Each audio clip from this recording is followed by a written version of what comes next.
Eto, kilala ko to pero hindi ko alam kung natatandaan niyo pa ba. Ellie Buendia. Sino naman sa kasalukuyang henerasyon ang hindi nakakilala sa music icon na ito? Si Ellie ay isang malaking impluensya sa contemporary music kasama ng Eraserheads. Hanggang ngayon ay in pa rin si Ellie at siya ang tampok ni Beth Chin sa segment na ito.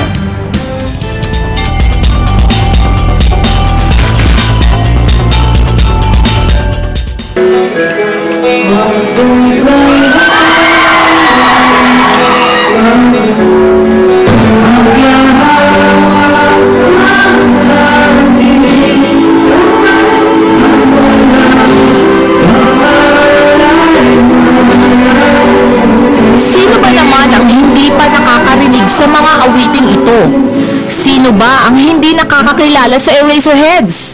In na in at patuloy pa rin sinusuportahan ng kanyang mga tagahanga ang tinaguri ang isa sa icon ng bansa, si Ellie Buendia. Of course, just na maging part of the group of rock icons like si Pepe. Naisip ko na rock icon kasi si Pepe Smith, si Joey De Leon, sino pa ba? Marami. So, ako'y nagagalak at kung ika nga Nora honored to be among them, counted among them. Si Eliandre Basilio Buendia o mas kilala bilang Ellie Buendia ay unang nakilala bilang bokalista ng sikat na bandang Eraserheads noong 1989. Naging popular ang banda dahil sa kanilang mga sariling komposisyon. Ang kantang Pare Ko na kinumpose ni Ellie ang nagbukas ng pinto ng oportunidad para sa grupo na binubuo na Raymond Marasigan, Marcos Adoro at Buddy Sabala. Mula noon ay patuloy na lumikha ng awitin si Ellie na parating nagiging instant hit. Hindi naman sa pagyayabang pero lahat kasi ng kanta binigyan ko ng 100% ko and wala na akong magagawa kung may mga masumisikat na kanta sa ibang kanta. Para sa akin, pantay-pantay silang lahat sa mata ko at para sa akin, the best nagawa ko yun. Nagkaroon sila ng 8 studio albums at sila ang kauna-unahang Filipino artist na nagwagi ng Moonman Trophy dahil sa pagkapanalo nila sa 1997 MTV Asia Viewers Choice Award para sa music video ng kanilang sikat na kantang Ang Huling El Bimbo. Eraserheads from the Philippines.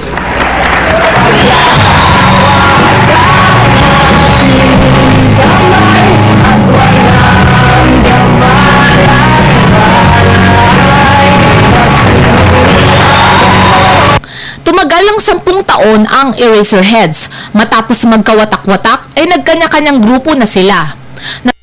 Ng reunion concerts noong 2008 at 2009 at dinagsapa rin ito ng milyon-milyon nilang tagahanga. Hanggang ngayon ay patuloy pa rin tinatangkilik at kinakanta ng kanyang mga fans ang mga kantang pinasikat ng banda. Pati concerts at gigs ay hindi pa rin pinapalampas ng mga fans ng bokalista ng banda na si Ellie.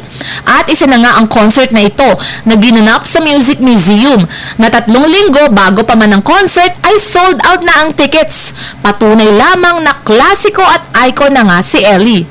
Nagsusulat ng kanta kasi nagsusulat din ako. Tapos, nakahiligan ko yung music ng E-Heads. Tsaka proud ako maging Pinoy na knowing the fact na mayroon tayong Beatles ng Pinoy. Tsaka mayroon tayong John Lennon na Pinoy. Yung paggawa niya ng music na kasi siya yung paiba-iba, hindi lang siya nag-stick sa isang craft. Tapos ngayon ang ganda ng tugtog ng octaves, siya yung parang country music. Magaling siyang songwriter, tapos ma-appeal, gwapo, mabait sa pamilya, mabait sa fan. We love him very much. Sa naturang concert, muling inawit ni Ellie ang mga kantang tumatak na sa puso at isipan ng mga Pinoy. At sa kauna-unahang pagkakataon ay may kasamang 15-piece orchestra. Ang kinang ni Ellie Buendia ay nasulyapan na maging ng susunod na henerasyon, tulad na lamang ng 5 taong gulang na batang ito. El Bimbo. Bakit gusto mo yung El Bimbo? Kasi marunong akong makitara. Pag nang lapit, kamay ng walang kamalay na like na tilong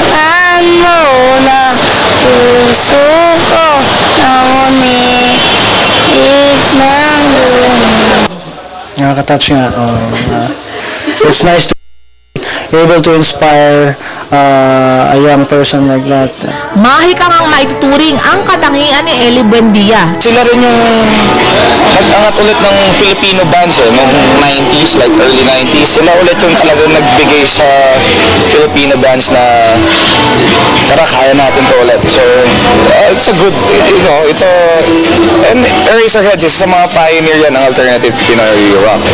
I think ang talagang susi dun sa mga, the way he writes songs, no, is kwento lang yan eh. Everyone can relate to the song.